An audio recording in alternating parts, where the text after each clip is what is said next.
Good morning, everyone. Let's call the meeting to order for the Deschutes County Board of County Commissioners. It is August 24th, 2022.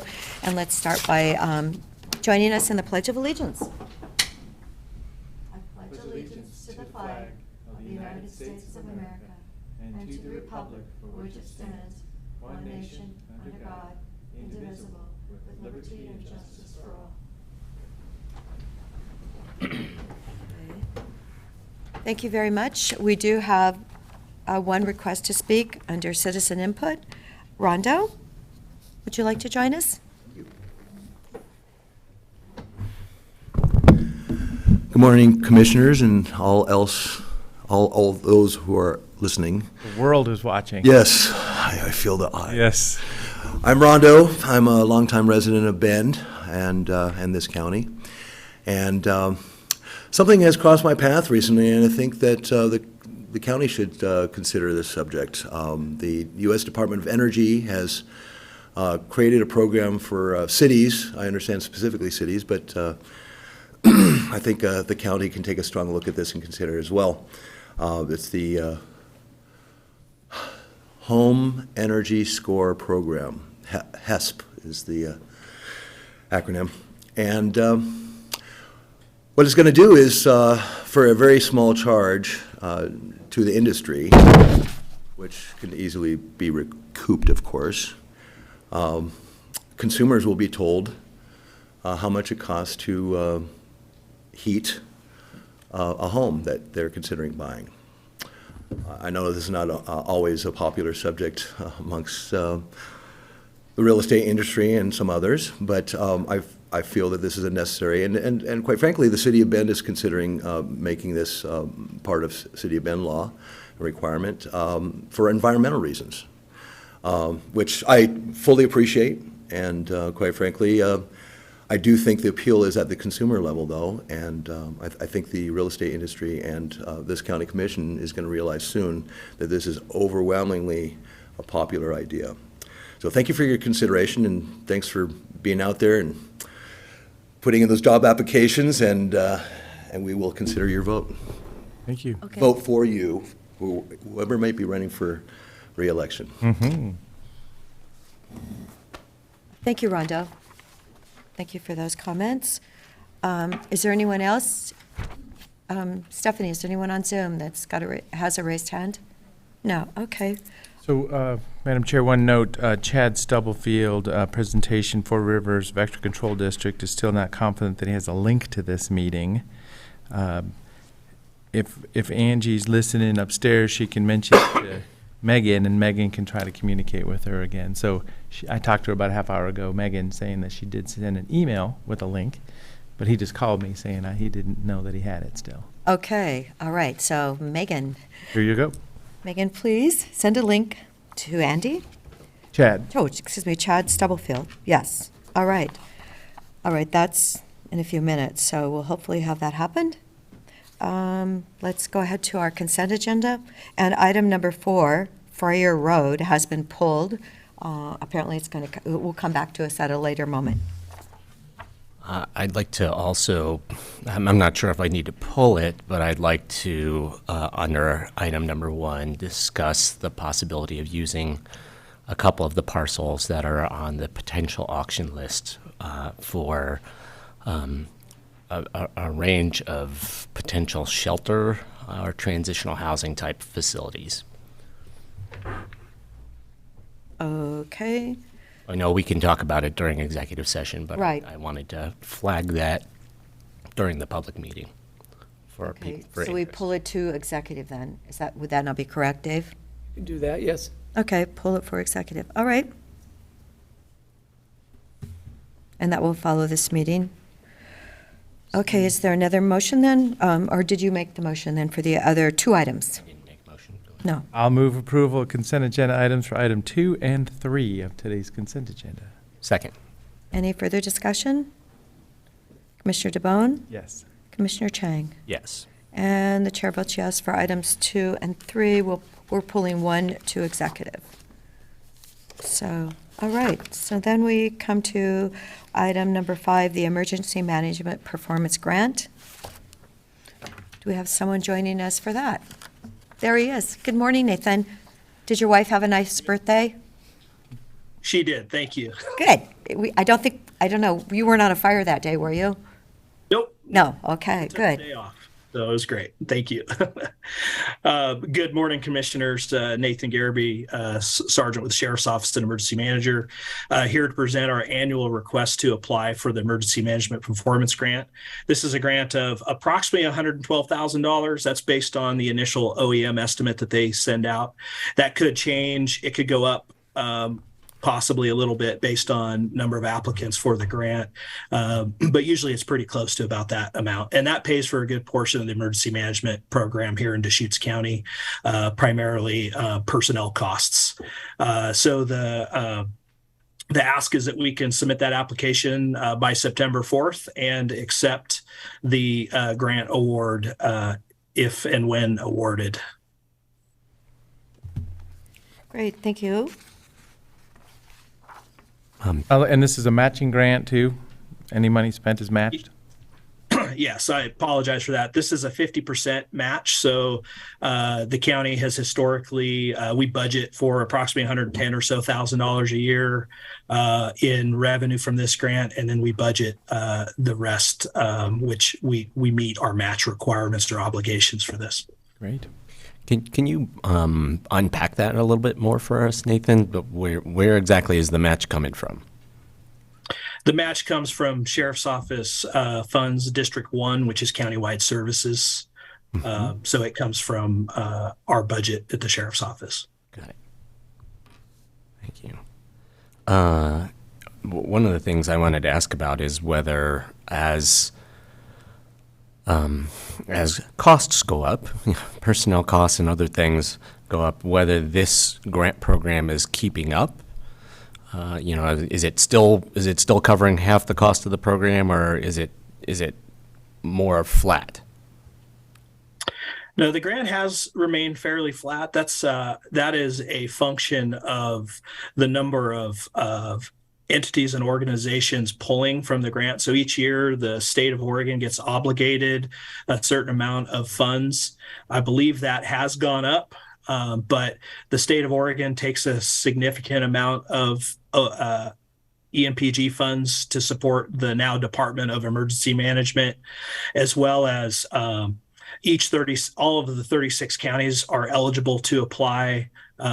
9 federally recognized tribes in Oregon are eligible to apply, and then cities, when they reach a certain population threshold, are eligible to apply. So, as we've seen some growth, particularly in cities and counties, it's the it does. I guess the amount of funds percentage-wise has seemed to gone down, but we've stayed pretty close to around that. Last year we did there was a supplemental, I believe it was through a supplemental funds through some of the COVID response federal dollars, I believe. So we had a little bit of a boost last year, but typically this about 110, 115,000 is maintained pretty constant the last few years, it seems like. Right. So we may want to ask the federal government to increase the size of the EMPG grant program or allocation to the states so that our state and local governments can keep up with inflation and continue to do their very important job.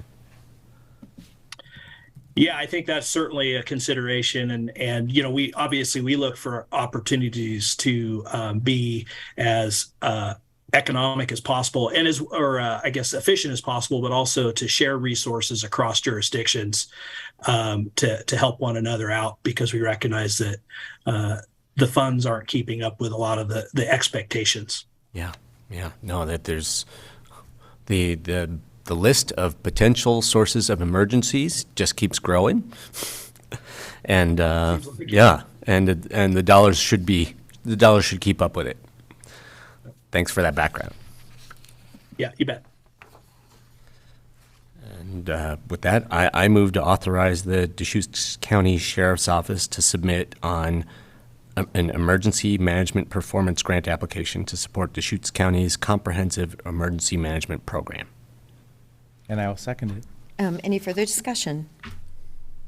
Commissioner Chang? Yes. Commissioner DeBonne, Yes. and the chair votes yes. Thank you, Nathan. All right, thank you. Have a great day. Yes, you too.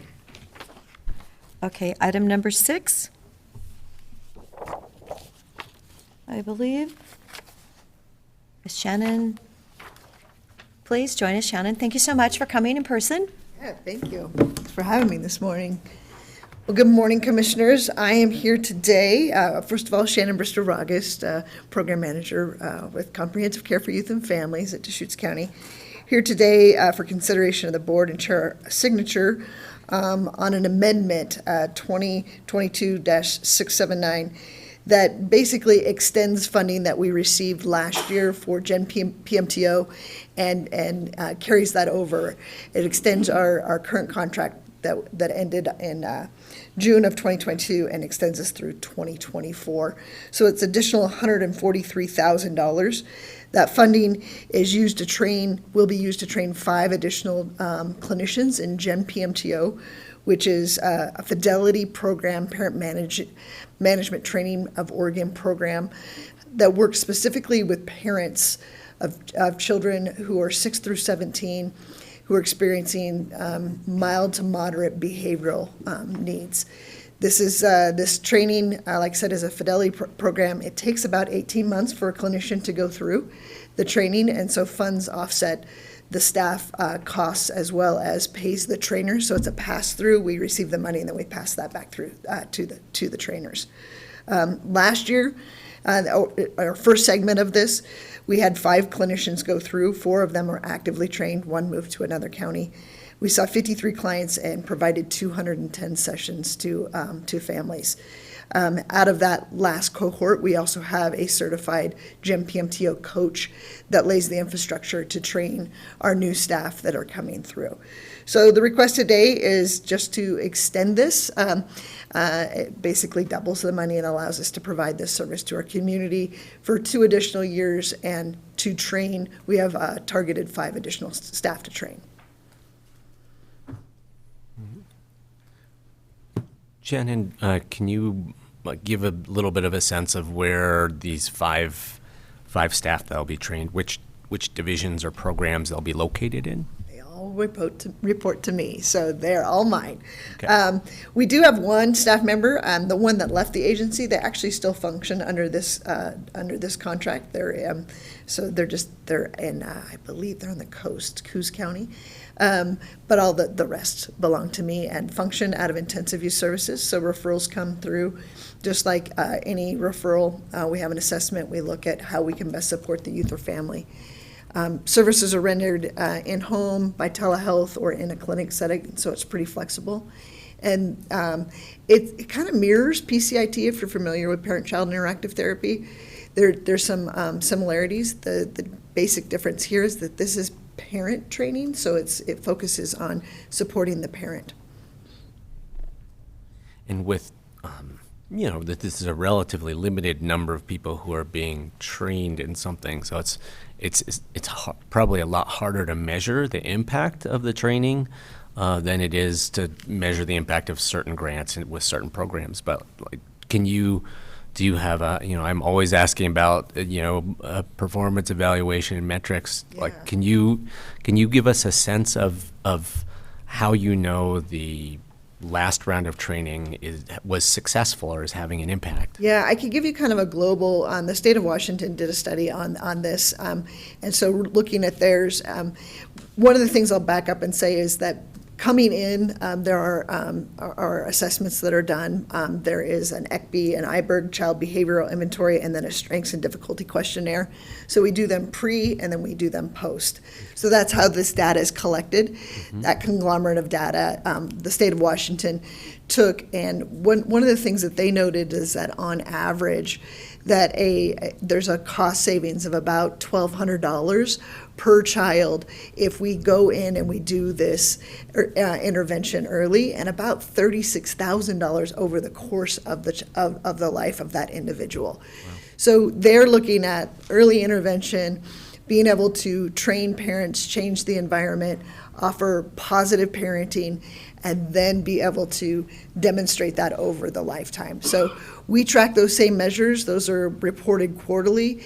And then our trainers take that and give us feedback on areas that we need to improve in as part of the fidelity model, meaning there might be a certain core skill that we're seeing that parents aren't quite grasping, and that has an impact on that fidelity. Great. That's some good evidence. Yeah, pretty good evidence. Yeah. Thank This training is worldwide. They're in primarily North and South America, so this is a pretty good opportunity for us as Oregon to highlight an evidence-based program that's done throughout the nation and in other countries. Thank you. So we have training, including related personnel expenses for an additional 5 clinicians. So this is existing staff, and we're just expanding the credentials in the ranks. Yep, so we have our 4 now that are trained, and then we are going to add 5 additional. With the approval of this would allow us to do 5 additional training set to begin in October. But existing FTE, I guess. Yes, existing, Yeah, so we're just not, yes, confirming- yeah, thank you, there. Commissioner, we're not asking for additional FTE. Understanding that. This is being, we're training our existing clinicians. Great. Investing in our current staff. Absolutely. So, Shannon, is the 40,000 for contracted services then to pay for that training? Yeah, so that's that pass-through. It's $9,000 per clinician for that training that we pass through back to them. 9 or 8, yeah. Well, if it's 40,000, It would be, yeah, it would be 8. I could do some math, right? Yeah, so. Yep. Yes, okay. All right. Well, thank you so much for coming and joining us in person today. Thank you very much. Have a great day, Commissioner. Well, Oh, we need You need to a vote. motion. Yep. Sorry. We do need a Get her motion. done. Okay. So I'll move Chair's signature of document 2022-679 and Oregon Health Authority Grant Agreement, number 165788-1. Second? Is there any further discussion? Commissioner DeBonne? Yes. Commissioner Chang? Yes. And the chair votes yes. So thank you. No, thank you. Have a great day. Yes. Okay, we're at item number 7. Yeah, Commissioner, I might suggest that you skip that for now, maybe go to 8, and we've identified that at 9:30, so give it 10 minutes and Okay, we won't be. that's our starting hearing, early. right? Okay, so let's go to item number 8 then. It looks like Cody Smith.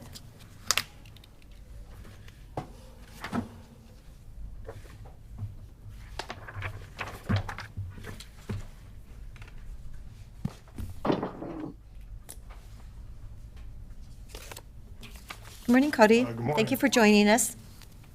Good morning. For the record, Cody Smith, County Engineer, Deschutes County Road Department. Before you this morning is a right-of-way services agreement with ODOT for the US 97 Terrebonne project. Was part of the US 97 Terrebonne project, ODOT's going to be acquiring right-of-way necessary for some of the various improvements included in the project. Specific to the county road system, those improvements include sidewalks, stormwater facilities, primarily on 11th Street, Smith Rock Way, C Avenue, and Central Avenue. So again, those improvements will require right-of-way acquisitions. ODOT will be conducting those right-of-way acquisitions on the county's behalf. The agreement that's before you this morning authorizes ODOT to conduct those right-of-way acquisitions. This is kind of the first of several steps in the right-of-way acquisition process. The base map for the actual right-of-way acquisitions is still under development right now. That should be completed here very soon. When that is, and when all the various maps and legal descriptions for those right-of-way acquisitions have been completed, I'll be coming back to the board with a resolution for the acquisition of those specific properties. So at that time, I'll be ready to show the board exactly which properties ODOT's going to be acquiring on our behalf, and the board would be presented with the resolution to acknowledge that we are acquiring those properties. So with that, I'll turn it back over to the board and happy to answer any questions. So Cody, is it normal that we don't get the map at this moment? Is it generally, yeah, in the case of this agreement, usually ODOT wants, with their fairly elaborate process, they want to get this agreement in place early on. But again, ultimately, they're not going to be proceeding with any of these acquisitions until the board adopts the right-of-way resolution, which will be coming in the not too distant future here. So this is our document confirming that ODOT's going to take the lead on right-of-way acquisition for the known project that's out there in Terrebonne.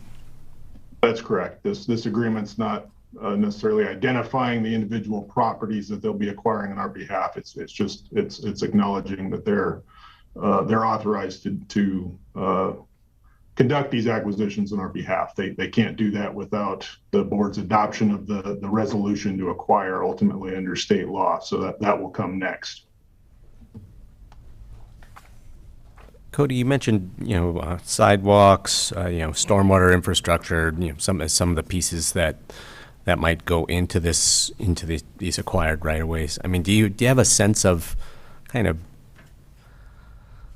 like how much land area we might be talking about? Is this, I mean, it sounds pretty minor, but just want to get a feel for that. In terms of the county system, because obviously with the project, there's some bigger acquisitions that are occurring for the state highway system, specifically around the new interchange and the chicane realignment for Highway 97 at the south end of Terrebonne there. But in terms of the county system, primarily a lot of these are at the corners of intersections for pedestrian ramp improvements or pedestrian ramp installations, or other areas where we have either existing stormwater facilities or proposed new stormwater facilities that wouldn't otherwise be in our existing right-of-way that we need to envelop into those. Much of this has already been discussed with most of these property owners through ODOT. I mean, ODOT's been pretty heavily engaged in outreach and coordination with impacted property owners already. So when this resolution comes before the board, none of this is going to necessarily be news to any of those property owners. But okay, and we're not picturing like massive stormwater detention ponds on somebody's property right now. No, in terms of the stormwater stuff, I mean, there's only one thing that really comes to my mind, and it's with the Terrebonne Grange. They actually have some existing stormwater facilities in generally their parking area that's on the south side of the building. Like I said, ODOT staff has already been in pretty close coordination with them as well as other property owners in terms of what these impacts are going to be. Great, thank you. Any more questions? I move approval of document number 2022-731, a right-of-way services agreement with the Oregon Department of Transportation for the US 97 Lower Bridgeway Northwest 10th Street Terrebonne project. And I will second it. Is there any further discussion? So Cody, I noticed that your document said construction phase is anticipated to begin in late 2023? That's correct, yeah. Okay, so when we say late, does that mean it's going to start next October? Are they planning on starting it in the winter? November, December? We don't know yet? The closest I have is ODOT's given us an anticipated bid opening date in the fall of 2023. In terms of an actual construction start date, I haven't been provided with anything closer than that late 2023 timeframe. Okay, I was actually in Terrebonne looking at part of what some of the community has been told for having the street fairly close to the back wall of their building. So I feel a bit, I feel like it's unfortunate that we don't have a map today to actually look at. I would appreciate more, would have appreciated more details. So with those, Commissioner Chang? Yes. Commissioner DeBonne? Yes. And the chair does vote yes, but as soon as that map comes in, could you please let us see that?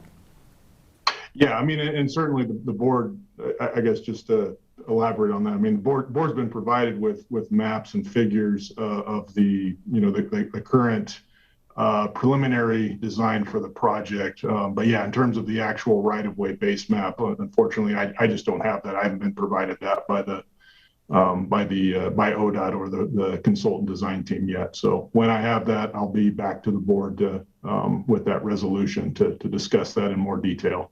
Okay, because I do know businesses that are concerned with how they're going to be bringing in people into their actual business because they're driving huge vehicles that need an enormous turning radius. So it will be interesting to see if it all works. And I do hope that they have been listening to those people that have those issues. So thank you, Cody. Thank you. All right, and it's still a few minutes before 9:30, is it not? Yes. We got 3 minutes.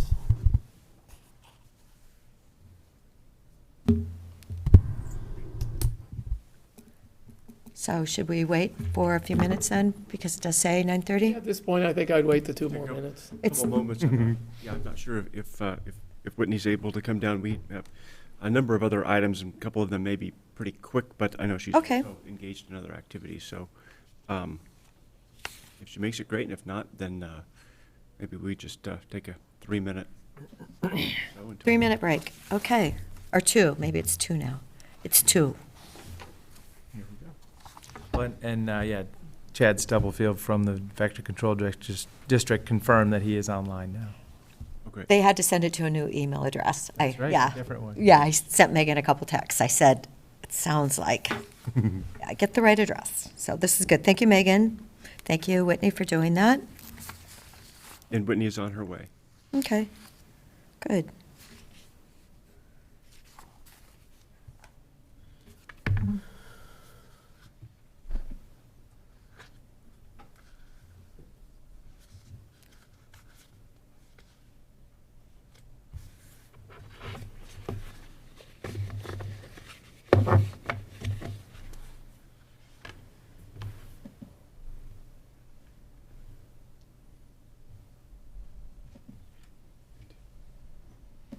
Drum roll. Yes, here she is. Good morning, Commissioners. For the record, Whitney Hale, Deputy County Administrator. I have a few other items to check in with the board on, and I think I'll start with the 2 that I think are potentially the quickest, because I understand that we're, looking at a gap. We have a 9:30, Yeah. yes. I public have hearing. a draft letter of thanks for Chief Corey Darling of the Centerville Police Department for the board's consideration that I'll go ahead and distribute, and also an updated draft of the Labor Day proclamation that includes red lines from the board's feedback on Monday. So just wanting to make sure that we capture any feedback that the board may have on these 2 documents.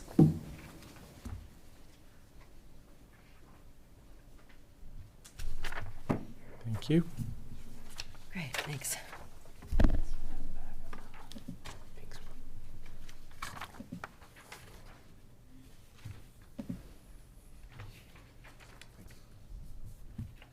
Coming back around like a yo-yo.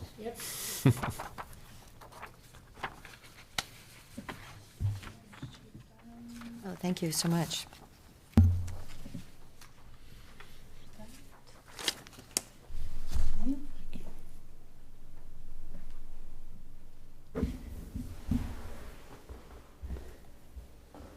I'll go ahead and start with the proclamation. That includes a pretty simple red line of a specific section, but just wanting to see if that feels appropriate or if the board would like to make additional edits to that proclamation.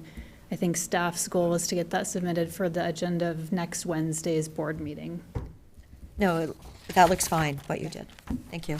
So I would, just a little bit of wordsmithing, as I say, the beginning of this was, just bringing different items together. So just wordsmithing, the third, whereas at a time when American laborers may have worked 18 or 20 hours a day in 1886, maybe just remove at a time, just to make it kind of read a little bit more flowing.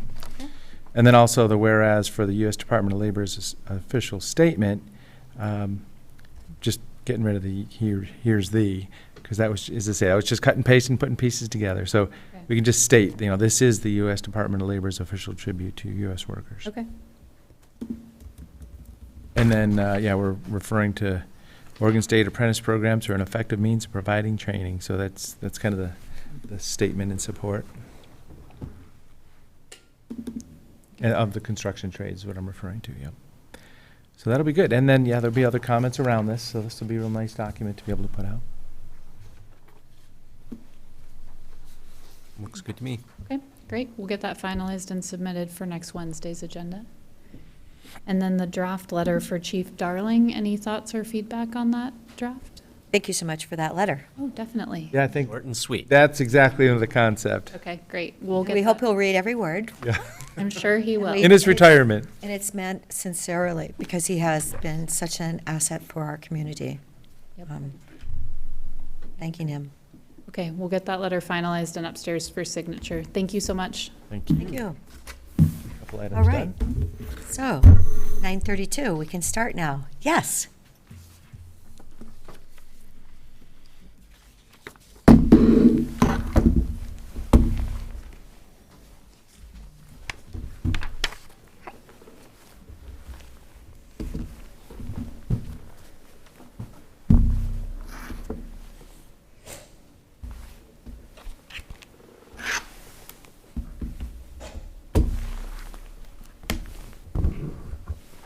Go ahead. Yeah, go ahead. Do you want me to read the first line? Oh, yes, sorry. Okay. I didn't know if you would say anything else. Oh, no, I'll go in after. Okay. Beginning. This is the time and place set for a hearing regarding file number 247-22-000555-V, a request for noise variance to allow nighttime construction on Highway 97 in Terrebonne.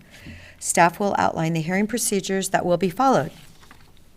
All right, thank you, Commissioner Dare. For the record, my name is Rachel Vickers. I'm an associate planner with the Community Development Department. The hearings body, the Board of County Commissioners in this case, will take testimony and receive written evidence concerning a quasi-judicial application from Oregon Department of Transportation, ODOT, requesting approval of a noise variance. All testimony shall be directed to the hearings body. At the conclusion of this hearing, the hearings body will deliberate towards a decision or continue the hearings or deliberations to a date, time certain. At this time, I would like to note that a change to the Zoom link was made within the last 24 hours due to unforeseen circumstances. After conferring with county legal counsel, it was determined this hearing could proceed because there were several ways for the public to participate, including the board's public meeting portal and the Community Development Department's webpage for this hearing. The hearing will proceed as follows. First, staff will explain Zoom, telephone, and in-person participation. Then staff will provide a brief report regarding the application. The applicant will then present its testimony and evidence. Third, any other interested persons or agencies will then present testimony or evidence. Then the applicant, as the party bearing the burden of proof, will be afforded an opportunity to present rebuttal testimony. Finally, if requested by the hearings body, staff will provide closing comments. To comply with House Bill 2560, this is a hybrid meeting with both remote and in-person participation. The hearing will function as follows. If you're attending this hearing in person and wish to testify, please raise your hand. Then once called upon, please state your first and last name and mailing address for the record. Those joining us over Zoom are either panelists or attendees. Attendees can view panelists but are not shown on video or have audio access until they are promoted to panelists. Panelists are on screen and have control of their audio and video. Now I will cover some important tools to be aware of if you are participating over Zoom. The mute button on the bottom left of your screen controls your microphone. The stop video button to the right of the mute button controls your video. The raise hand feature in the center of the screen will allow you to testify. If you are participating over phone, you will dial *6 to mute and unmute yourself, and then *9 to raise and lower your hand.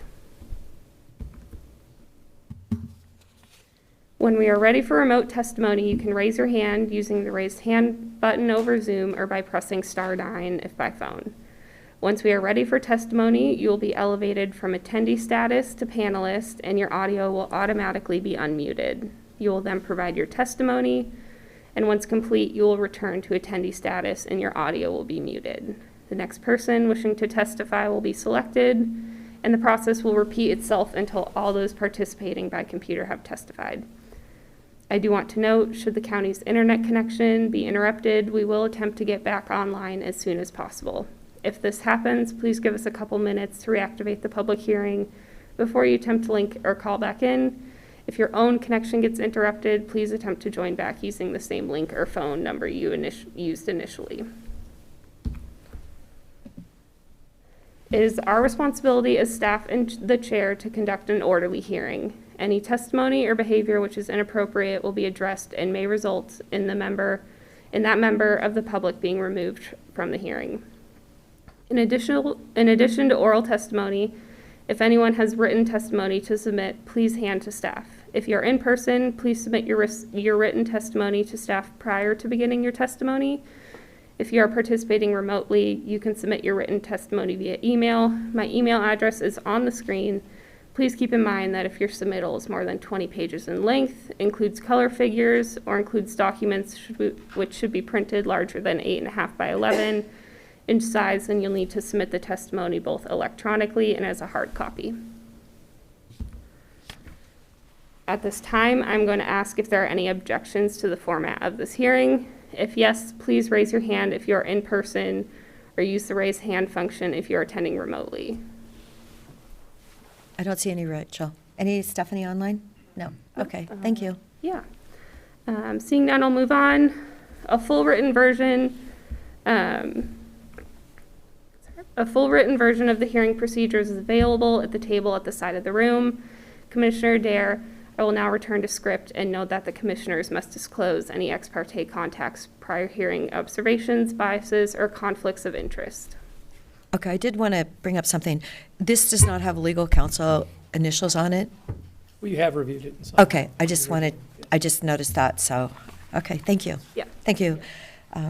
Mr. Doyle? Okay, let's see. Does any commissioner have anything to disclose? And if so, please state the nature of same and whether you can proceed. Anybody? I have none. I have nothing to disclose and I can proceed. Okay, and I have nothing to disclose and I can proceed. Does any party wish to challenge any commissioner, member of the hearings body based on ex parte contacts, biases, or conflicts? No one's raised their hand. Okay, thank you, Stephanie. As no challenges are presented prior to the opening of the hearing, does anyone have any procedural objections to the public hearing? We see none. Seeing none, the hearing is now open. Staff will proceed with a brief staff report. Okay, Rachel, back to you. Thank you, Commissioner Dare. The construction for the proposed noise variance will take place on Highway 97 within Terrebonne. Construction will begin on the south end of the project area near E Avenue and continue north along Lower Bridgeway. ODOT requests a noise variance for nighttime construction between the hours of 10 p.m. and 7 a.m. The work being done will consist of geotechnical drilling, pavement coring, and soil sampling for the proposed interchange retaining walls. Construction activities are projected to take 4 nights, spanning from September 19th to September 23rd of this year. Notice of public hearing was sent to surrounding property owners and published in the bulletin. At this time, staff has not received any comments regarding the proposed variance. The board has 4 options moving forward: continue the hearing to a date and time certain, close the oral presentation of the hearing and leave the written record open to a date and time certain, close the hearing and commence deliberations, or close the hearing and schedule deliberations for a date and time to be determined. If members of the public have any questions after this hearing has concluded, my contact information can be seen on the screen. Commissioners, staff is available for questions. Thank you. Okay, Rachel, Is there anyone in the room that cares to testify at this time? I don't see anyone, and you had no comments, right? No. Mm-mm. Stephanie, are there any raised hands? Okay. So, would it be appropriate then that we could close the public record? You have a raised hand? Oh, good. Okay. Oh, good. Well, I mean, this is time for the Yes. public to actually make comments, and I'm glad to know that someone is here. Let's go. Cody, I'm assuming it's my hand. it must be. I'll lower my hand now. Board, once again, for the record, Cody Smith, County Engineer, Deschutes County Road Department. ODOT staff asked if I could attend this hearing more or less on their behalf to maybe help further explain this application or to answer any questions. So I just wanted to clarify a couple things, just for the record, so it's clear this noise variance permit is not for any of the actual construction for the US 97 Terrebonne project. This is a permit for the geotechnical subconsultant on the project, Shannon and Wilson, to conduct subsurface investigations, specifically within the right-of-way of US 97 that are going to require lane closures. So there's over 40 geotechnical investigation sites that are occurring on this project. Most of those are happening well outside of the highway prism or within the county road right-of-way, but there were specifically 6 locations here that were identified that were going to require lane closures on US 97 for various reasons, including safety and also obligations and freight mobility agreements that ODOT has with the freight industry. ODOT cannot do lane closures on Highway 97 between the hours of 6 p.m. and 5 a.m. And so as such, 6 of these subsurface investigation bore sites we're going to require that lane closure. So those need to happen at night under lane closures. So with that, the ODOT's and Shannon and Wilson, the geotechnical consultant on the project, is proposing to do that work the week of September 19th. There's 6 sites. Generally, the hope is that they can get through 2 of those per night and hopefully maybe have this done in less than 4 days. But anyways, that's what the ask is with the permit. So, and once again, I'm if there are any questions, I'm happy to at least try to answer those. Cody, are they closing down all of 97 in Terrebonne? It'll just be a lane closure. So it'd be Just a a lane. single lane closure with flagging. Okay, all right, because 97 is so busy that I couldn't imagine we could actually close it down for all night.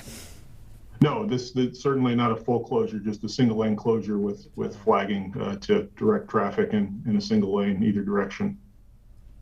Okay, good. Thank you, Cody, for that clarification. Are there any other questions for Cody at this time?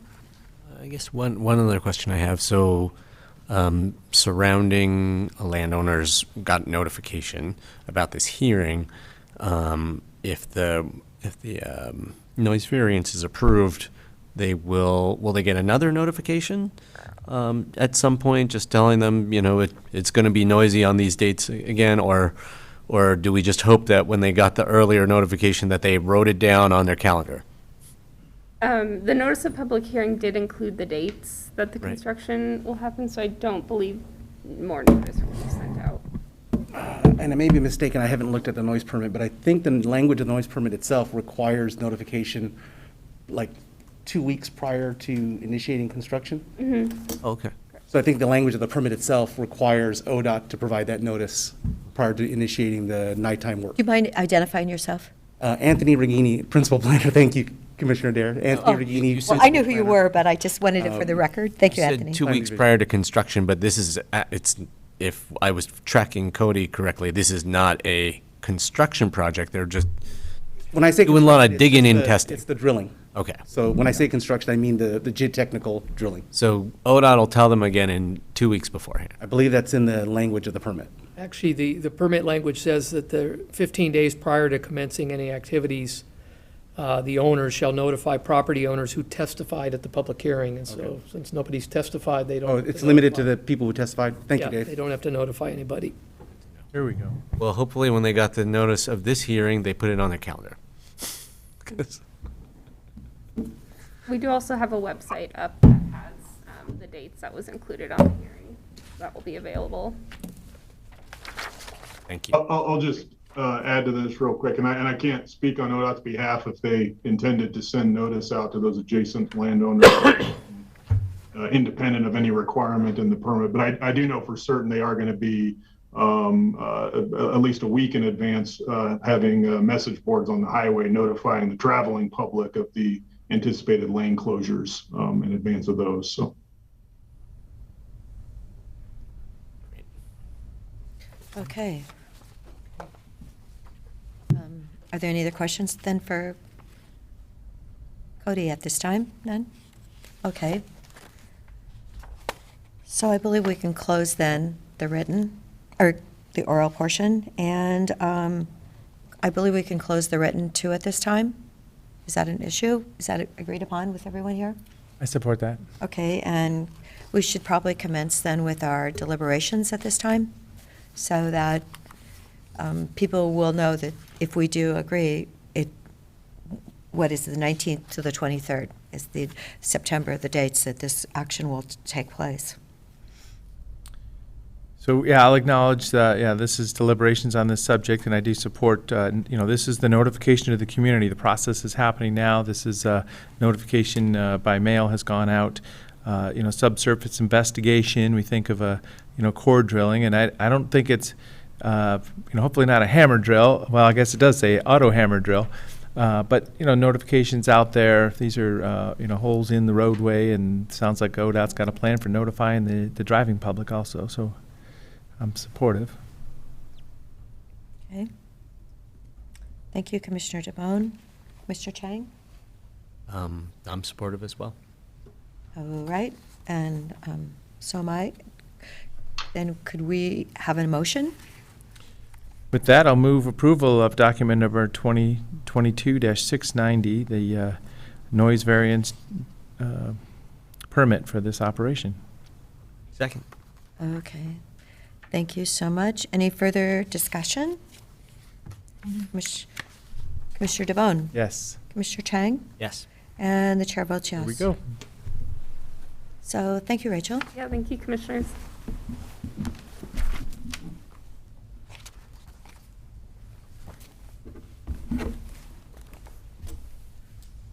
Okay. Are we now ready for item number 9? So Chad Stubblefield will probably be on Zoom. I think he's on Zoom. Thank you. Thank you, Will. 10 minutes ahead of schedule, so. When I notified him that. But I think he's been contacted now, so he should be okay. Okay. Thank you, Stephanie. Welcome, Chad.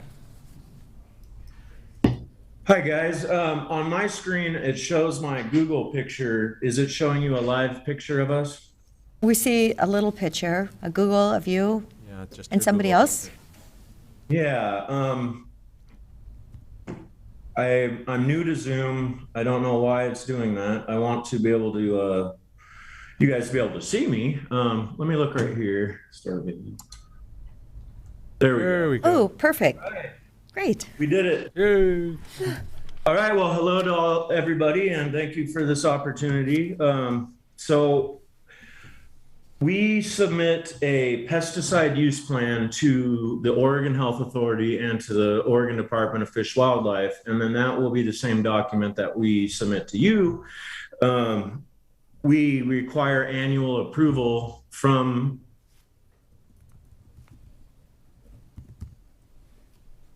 Oops. for the year.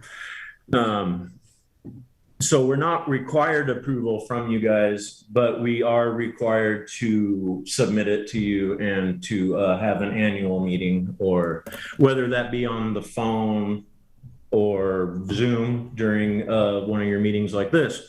So I'll just get to it and then just stop me. Chad, I'll do a little introduction also. This is Commissioner DeBone. Great to see you. So this is a vector control district, mosquito control. It's one of our local service districts with a defined footprint, southern Deschutes County from about Sun River down to Burgess Road. So just kind of the concept. They was notified earlier this year that in the ORS statutes it says the district shall have a joint meeting with the Board of Commissioners. So, I've been a commissioner for a while. We've never done this, so now this is our first time we're doing it. And you're talking about the specifics for the Oregon Department of Agriculture and the environmental approvals you get. We had a real wet spring, and there was a moment in time where the mosquito hatching just went off the rails and you can explain your experience on your side. But yeah, I got calls, you got calls, a bunch of people got calls, but hey, we live in a vector control district. What's happening this year? So that got us to this point. So thank you very much for joining us. We'll look for these opportunities annually just to have a relationship to understand what's going on. And thanks for doing what you're doing. I do live in the district that we're talking about here. Yeah. So this year, the mosquitoes won. Yep. They won. For a while, just for a while though. Yeah, we haven't had a year like this since 2010. So luckily they're few and far between, because I don't know how long I would last here if it was like this all the time. Well, and then how about introductions for yourself too, just specifically both of you and your positions? Okay, sorry. So Chad Stubblefield, manager, Forder's Vector Control, and this is Miles Bullen, field manager. So he's the man with the boots on the ground running the crews that do the larviciding in the wetlands. Great, thank you. Board president was supposed to be here, but he got called out. He manages the road district out here, and he just had some events that he just couldn't make it. So this year, what happened was we had a lot of water compared to the last 4 years, a lot of rain, and the way the mosquitoes work out here, the main mosquito, it's called an Aedes vexan. They lay their eggs at the water line, and they lay dormant for, it's never been proven how long, but decades, they can last. And so the water got into these eggs that have built up for the past 4 years. So we had just an immense amount of mosquitoes hatch out all at once. And then we can't operate our fog machines, which are the adulticiding aspect, unless it's above 55 degrees after sunset without rain or wind. And one of the deciding factors in that is this stuff is poisonous to bees. And so we can't put it out while the bees are active. We wait till last light, about 15 minutes after sunset, and then it breaks down within 5 minutes of sunlight. So right when the sun comes up, this stuff breaks down and it don't affect the bees. So that's the reason with the weather restrictions. And it just so happened that we did not have any good conditions until, it was almost into July. And so normally we would have them controlled by April, early May. This year, we couldn't do a darn thing until it was late June, almost, maybe even into July. And then it took us a few times to go through the neighborhoods, and we got them pretty much wiped out. Sections like where you live, Tony, you're on the border of the district. And no matter what we do, they just fly in, from the outside, because we don't control them to your south or your west. So what would happen would be we'd kill or we would control the mosquitoes, and then they would come back in and reinfest. And so that was just the thing. No matter how many calls we get, no matter how many people call, however many agencies and folks like you, it doesn't change the weather. Yep. And that was it. And that's just what happened this year. So any comments on that before I share my screen and show you the document that we submit? Sure, we'll learn a little bit. I'm actually curious, when you talked about kind of the impact of this wet year, I'm curious about kind of the balance between snow and rain, because this overall it wasn't that wet of a winter. I mean, we got less precipitation than is average, but so much of it came in the spring and so much of it came as rain. If the precipitation comes more as snow, which is kind of historically typical, does that not result in as much mosquito habitat? I mean, is it the way that the snow melts out, does it not create as much wet area for eggs to hatch and for larvae to grow up? So we've had some strange weather the past few years. I know we've all noticed it. Traditionally in the past, out here especially, the snow is 2-3 feet of glacier, of frozen snow by the time spring comes around. And that hasn't happened in the past few years. But what it'll do is, say you just take a marsh, we'll just say it's just an oval marsh, and half of it's in the shade, right? Well, in the spring, the glacier will melt. And what I mean by glacier, it's what we call it, just the frozen ice pack, will melt in the sun, but then in the shade, it will stay frozen well into May, June sometimes. And what that does is it fills up the marsh on this side and will come through and control the larva. But then the glacier is slowly dripping into the marsh and filling it up again and again. And so with a normal winter, we would expect the marshes to be full of water and being fed by snowmelt, even after we treated once or twice. In some cases, we spray on top of ice because we know in the afternoon it's going to melt and get down into the water. So we would almost prefer that, because then the eggs aren't going to build up like they have these past few years. And plus it gives more frog habitat, places for the spotted frog to lay their eggs and stuff. And when the marshes are dry, there's less spotted frog. So we would prefer that we would get normal snowpack, and so things like this won't happen. And we're expecting the same thing on the Big River, on the Big Deschutes River. The marshes have not got saturated fully for 4 years. And so when that river floods again, like it normally does every year, at least twice, but it hasn't the past few years because of lack of water in the reservoirs, we're going to have another situation like we did on the Little River this year. But we are planning for it.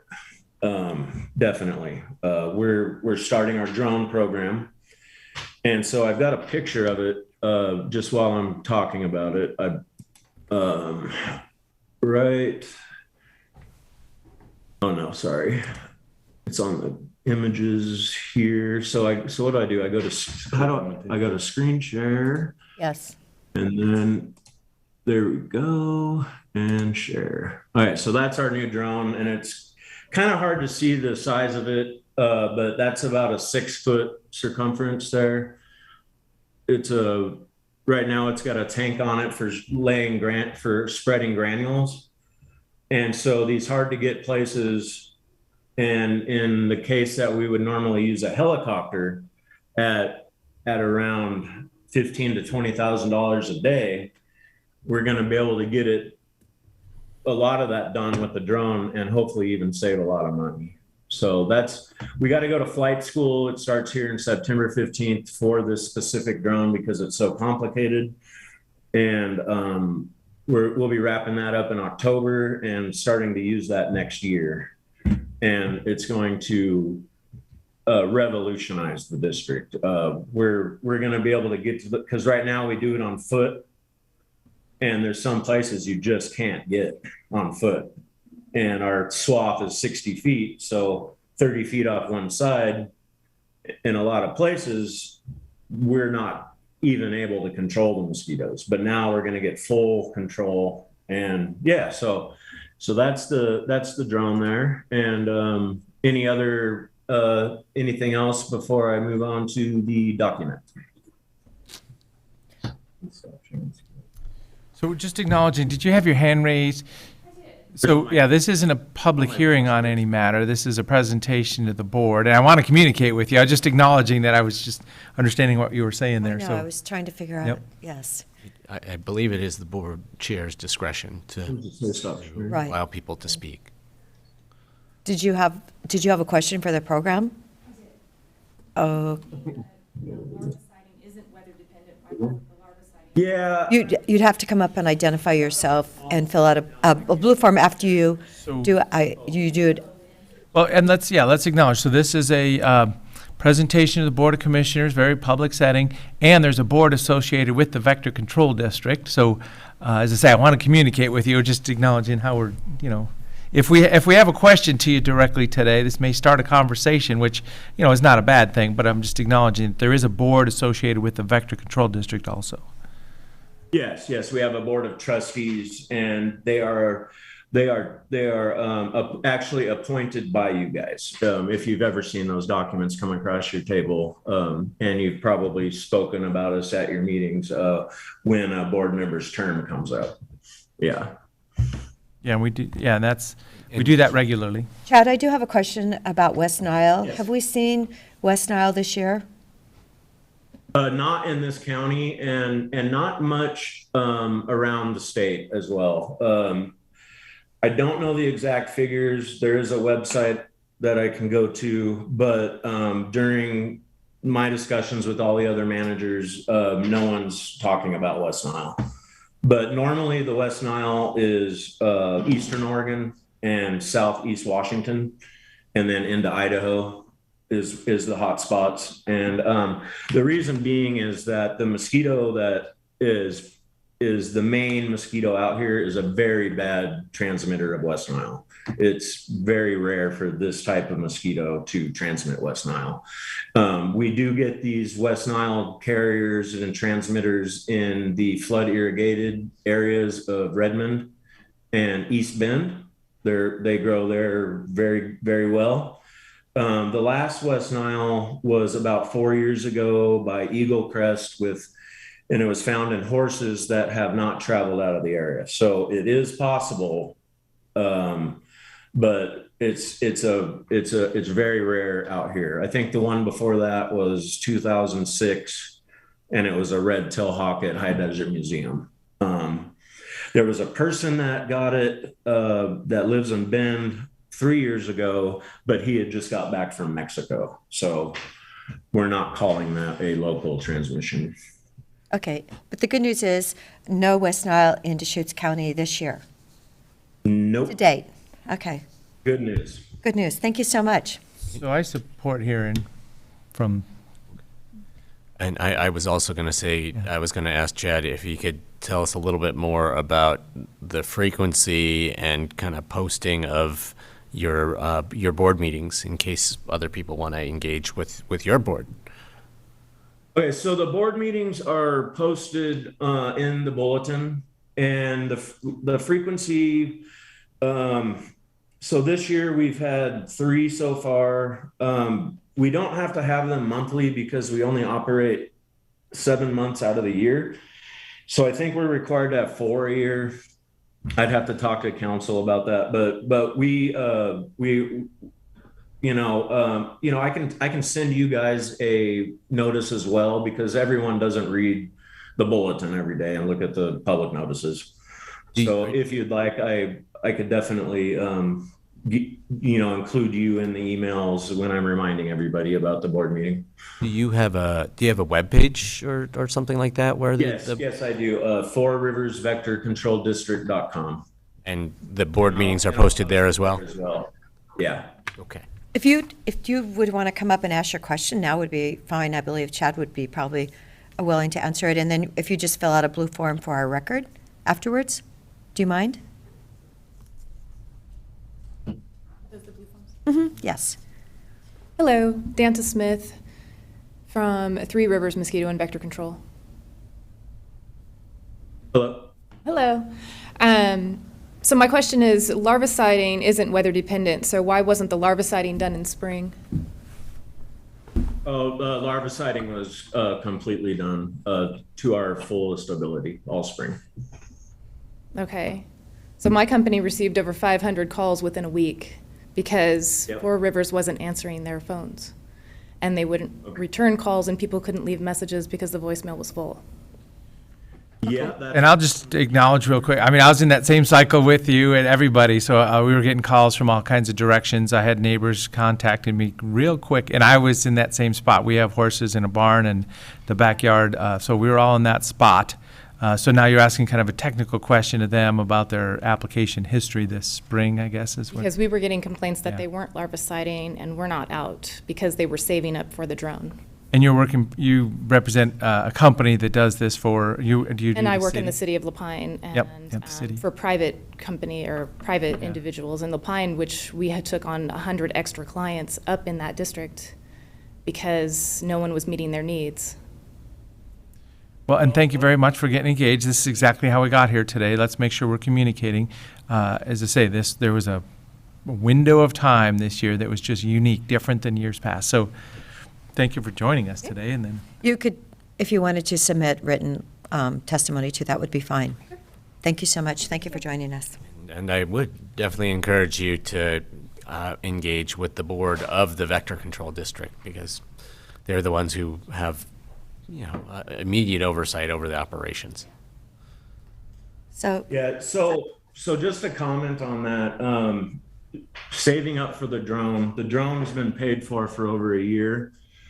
We're not lacking in service to buy items. And, my field manager here can attest to the fact that we have had 3+ people stomping around these marshes since late March. And the reason that people are calling you so much is when you Google Four Rivers Vector Control District, the first result is Three Rivers Mosquito and Vector Control. And people are calling you because they are oblivious to the fact that you guys named your company exactly like ours, almost. And so larviciding was done to the best of our ability, and I have full records to show it. And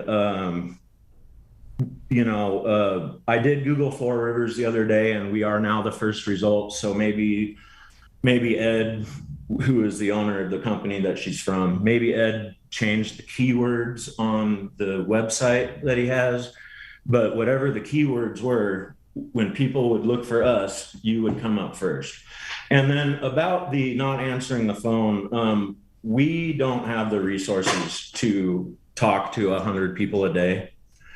And so on my answering machine, I explained that we are overwhelmed and we're having employee problems, big time. And it was so on the website, I gave a description covering all the bases. Every question anyone would want to ask about anything was covered on the website. So they'd call, they'd get the voicemail that says, please see the website.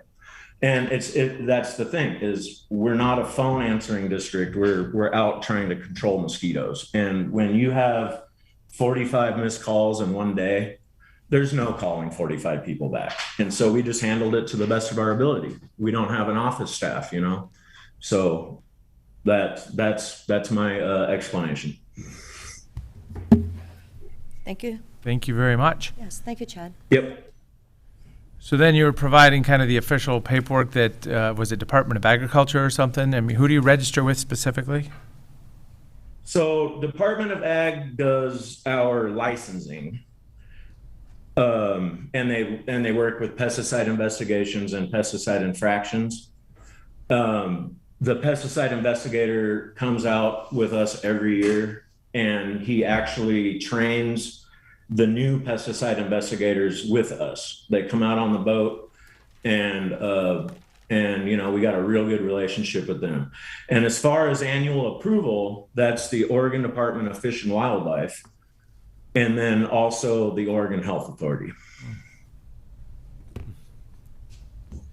All Right. So, yeah, that, as I say, for the county, it's really, it looks like there is a requirement, a hard requirement that we meet annually, and this is that commitment right now, but there's no, like, reporting or authority of the Board of Commissioners, other than shedding light on it for community members that want to know more.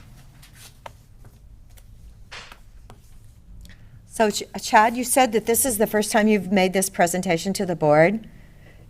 Yeah, so this is something that got lost in the transition from the old manager to the new manager, and also county commissioners coming in and out of the positions. So I talked to the old manager, and who actually still works for us. He's a fog truck driver. And he said that the way that they would do it would be he would mail the pesticide use plan after approval to you guys, and then have a phone conversation with one of the selected commissioners, whoever you guys chose to communicate with us. So he said that's how they did it, because he said that they were just too busy and they just streamlined it. And you know, I don't know if it was up to us to initiate this communication and this meeting, or if it was up to the commissioners. I don't know about that, but between your office and my office, it just got lost, and it was unknown to me, and in fact, so. Here we go. Well, we're here today. Right. Well, we're catching up, aren't we? So we'll start a good relationship right now, and you know, I'll go once a month if you guys want, and you're welcome to join our board meetings as well. Our next one will be third week of September, roundabouts. Just, you know, I make sure everyone's available. I don't just give the board members a date. I work with them and make sure everyone can come. So. Or joined by, I use WebEx. This is my first Zoom experience, so. Working. But I like it. It works good. Well, the good news is we got to the right email address for you, so you could join us. How long have you been the head of this, Chad? We had some thunder a couple weeks ago, and you always hear the story about thunder and computers. Well, we learned it. It wiped it completely. And we still haven't been able to get our email working right. So I actually dug up an old phone that has the email on it, because I can't even put it on my new phone. And I dug up the old phone, and sure enough, I'm getting emails that my computer's not. And I forwarded it to my personal email, and then here I am. So we'll get this email figured out, and I'm sorry about the confusion. Well, I think last, what was it, Thursday or Friday, we had the most rain at my house ever. It was like little lakes everywhere. It's within, just an hour or so? It was an amazing downpour. So we've had some very unusual weather. Oh, Chad, my question is, how long have you been the head of this? Since 2010, and I started in 2005. Okay. All right. If I could ask one more question, you explained a little bit about how that kind of the weather and the time of day application helps to prevent impacts of these insecticides on bees. Could you talk a little bit more about what the how you avoid impacts on other fish, wildlife, insects, and beneficial insects and other things? Like what is it about the chemical makeup of the insecticide or the way that you apply it that helps protect other species and kind of like isolates the impact or the effect on mosquitoes? Okay, so we'll start with adulticide, because that's just one aspect. Adulticide is the last step in our integrated pest management, when everything else has been done to our fullest ability, and then people can't sit outside without getting, our threshold is 3 mosquitoes in 10 minutes. So if people can't sit outside without getting bit 3 times every 10 minutes, then we come in and essentially fumigate the neighborhood. And that's a very, very last step, last resort. So the way it works is it's spread with, or dispersed with an ultra low volume fog machine. And to put that in perspective, 1.25 ounces, just a little bit of liquid, goes through this atomizer and will cover a whole acre. And it is a very, very low rate in it, and it's permethrin. It's the same thing, you know, in your dog collars, your tick bath, your lice shampoo, same thing, just at a super low rate. And so we're using just a little bit to cover a lot. And so they're in the micron size. We just tested the droplets are at a 23 microns. And so we have between 20 and 50. So if a bug, so say there's a butterfly, well, okay, they won't be out at night. Say there's like a mosquito eater, whatever those are called. They're really big, right? Well, these droplets will bounce off of them because of their size. They're only going to stick to an insect the size of a mosquito in that range. So first of all, it's even all those nasty things flying around aren't getting affected too bad. We're basically killing midges, gnats, mosquitoes, you know, things of that nature, just that small size. And then so the stuff we just spent, so we just bought 220 gallons of this insecticide, and it cost $16,000. So it's very expensive, and it's formulated to break down in sunlight. And so unless a bee or a butterfly or and so in our area, just not to get off subject here, we have a parasitic wasp. They're those little tiny bee looking deals that like hover and move around. You'll see them. They're just those little guys. Well, what they do is they eat the pine scales off of the pine trees. So they well, not the scales, the pine scale larvae. And so they go in, and I don't know if you've ever seen a pine tree with little white bumps all over the needles. Mm-hmm. These are pine scales. And so they go in and they drill and suck out the larvae and keep them from getting too numerous. And if we were to kill all of the parasitic wasps or kill a bunch in an area by fogging at the wrong time during the day, well, then the pine scales get out of control, the trees turn red, and then all of a sudden we've got forest fires. So there's beneficial insects that we know for a fact. Sun River even had a forestry department guy come out and do a study for a whole summer.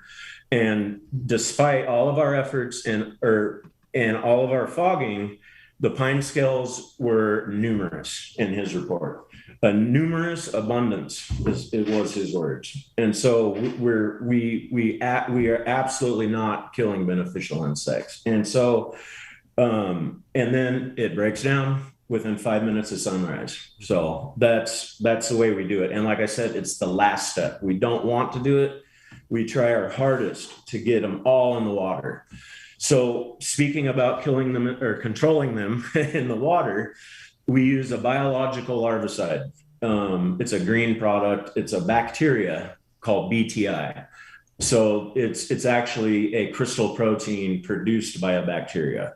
So they're farmed in a lab. This crystal protein is extracted and then either put into a liquid or coated on corn cob granules.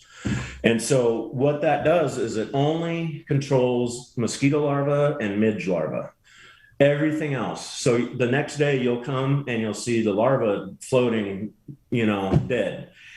And all the other insects are eating the larvae. They're all still alive. All the 1,000 things that we see in our sample cups are still alive except for the larvae. And so that's what we use. 95% of our effort is just hitting those larvae as hard as we can. And when it gets too much for us to handle on foot, then we call in a helicopter and do the whole infected zones all at once in one day. And then that's where our drone comes in, is hopefully replacing that helicopter and saving a lot of money. So, yeah. Thanks for explaining all the precautions you're taking. Yeah, absolutely. Yep. And, we're the biggest environmentalists out here, man. We're not out here throwing chemicals all over the place at all. And, we even my old boss used to get mad. We basically unofficially adopted the Deschutes River in our zone, and we clean the whole thing out. And we clean up after the tourists. And the amount of garbage we pulled out of that river in the past decade, I mean, we really love this place, man.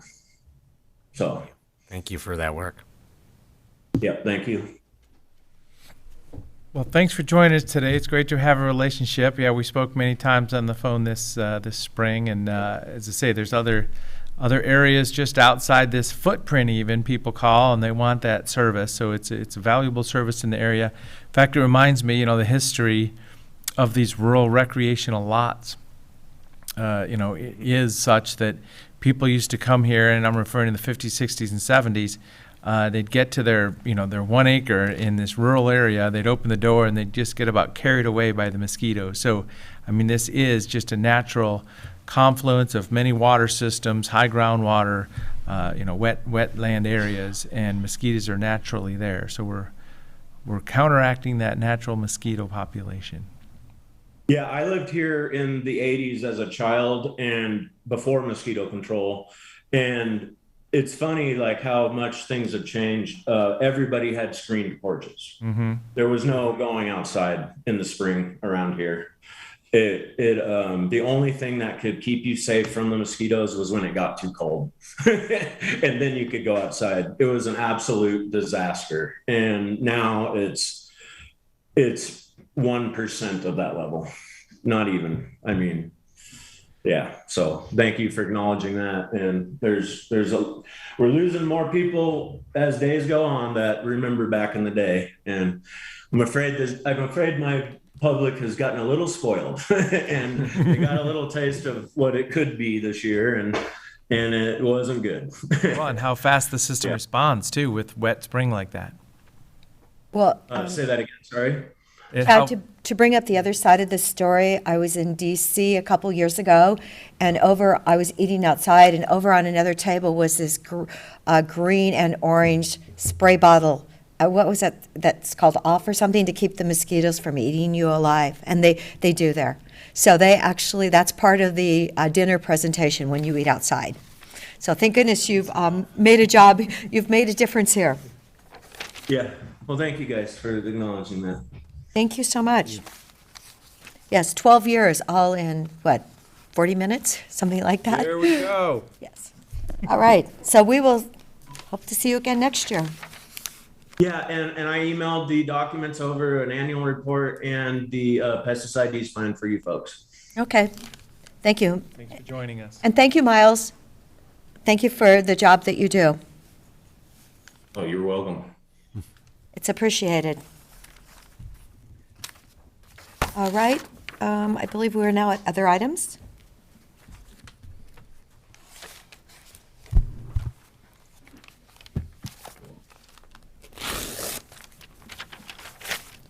Do we have any other items today?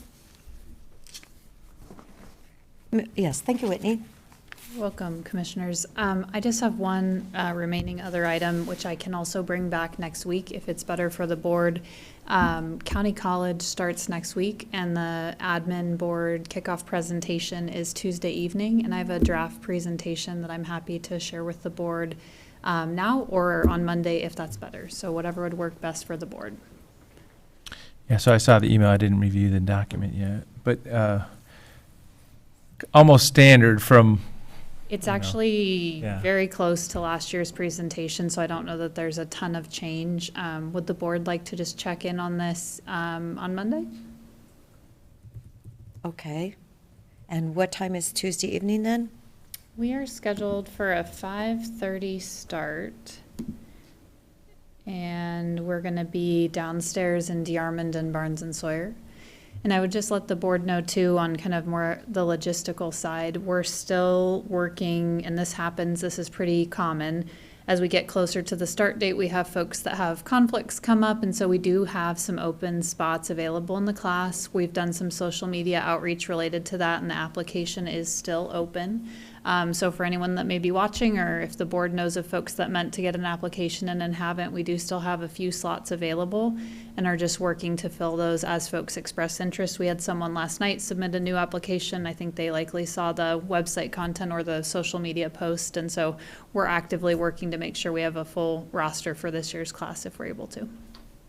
I reshared this morning. Thank you.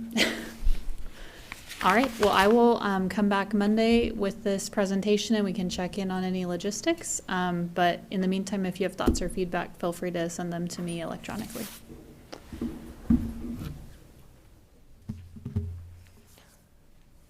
Wonderful. Okay. Eric?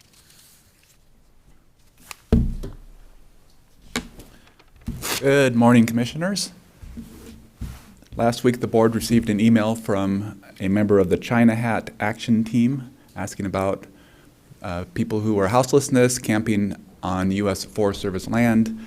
Staff prepared a draft response for board consideration. I have copies if anybody would like a copy. But the question this morning is, would the board like one message to go back from the board or individual responses from commissioners?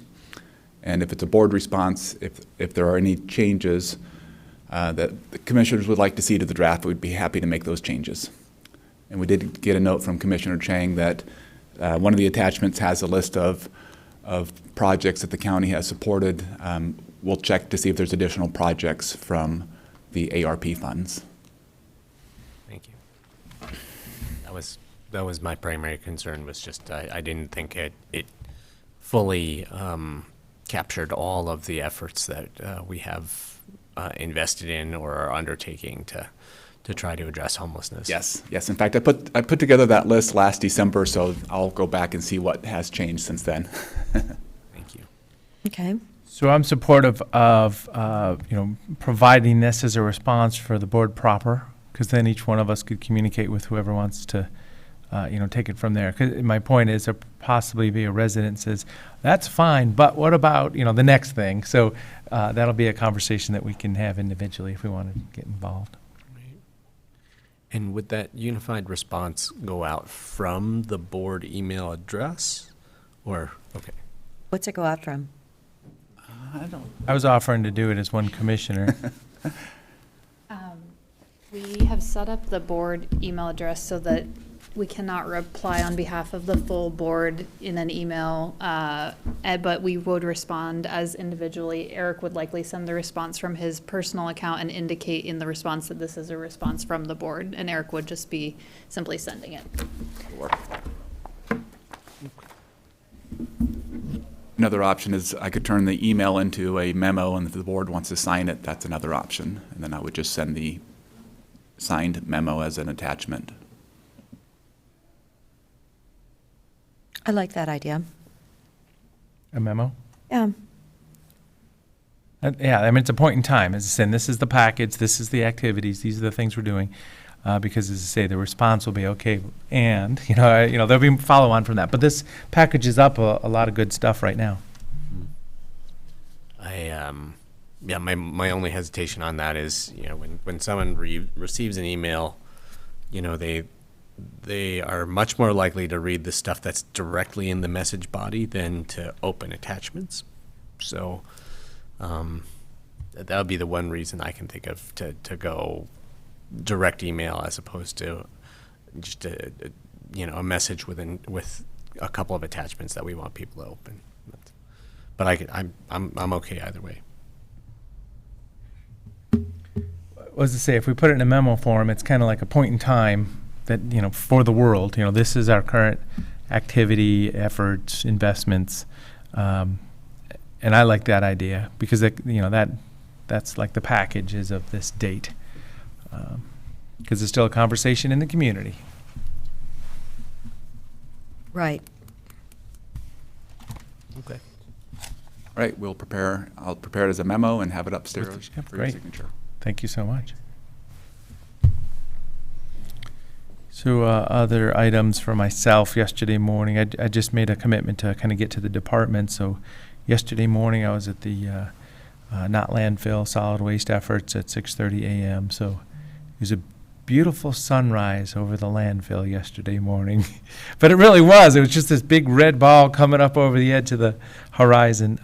So I got to see the staff say hi to everybody that was just setting up for their 7 o'clock opening. So as I say, everybody's pretty much getting on site about 6:30. So made our way through, said hi to folks before the gate was open. So that was really a nice opportunity yesterday morning.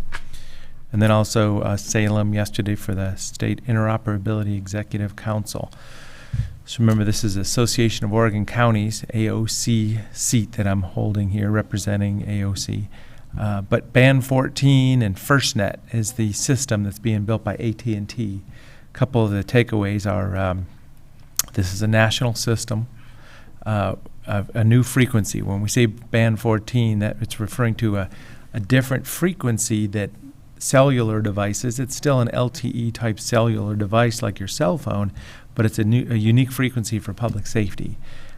So that means that, you know, if there's a big disaster and everybody grabs their phone at the same time, and it's been tested in, you know, like Super Bowl events and large public mass gatherings, this is a whole new frequency that public safety can be on nationally. The deployment is happening around the state of Oregon. AT&T is the lead contractor, and you know, next March or April is kind of the end of the deployment of their first set of infrastructure. Just like when we did our digital radio project here in Deschutes County, we had a set of towers that we put out, and that was, you know, like the deployment of the system on a cutover date. The system is being built on an existing system, so it isn't a cutover date, but it's the day that AT&T has committed to building a certain amount of capacity for FirstNet. So that's coming up next, you know, or next spring. So those are the kind of things that are happening there. And then once you have this Band 14 FirstNet public safety frequency system, it's interconnecting between AT&T and Verizon, which are the big players nationally, but can you get in and out of their systems for public safety? Priority and preemption is something you hear about. You know, so priority traffic, you know, during a disaster, if you're a public safety leader, you may have priority in the system over other traffic. So it's like the whole next generation of communication across all agencies. So it's really technically interesting. And we had a meeting yesterday in Salem at the DPSST building. Most of the board was there. As I say, Verizon and AT&T and T-Mobile are at the table, or on the other side of the table from the board, the SIEC itself. But it's the state CIO, the cybersecurity people at the state and federal level. So it's a really interesting meeting. And that's what I was coming in the parking lot yesterday at 5:30 or whatever when I saw you. In the evening or at night? In the And morning? well, yeah, I got to the landfill at 6:30 and I pulled back in at 5:30 last night from Salem. Okay. Commissioner Chang, did you have anything? Nope. Okay, I actually attended the Tamalo community meeting on Monday evening, and there was an excellent turnout from the community. We were in the gymnasium, which must have been 100 degrees. It's too bad we couldn't move the meeting outside because it was quite lovely outside. And I believe from that meeting, after talking to Will Groves this morning and Nick Lilac yesterday, that we can definitely improve those meetings for the community. I had some excellent feedback, being more accessible, and I feel like our next meeting will be much improved, and do want to hear from the community. So thank you to everyone that did attend. Thank you to 6 members from our staff that were there working.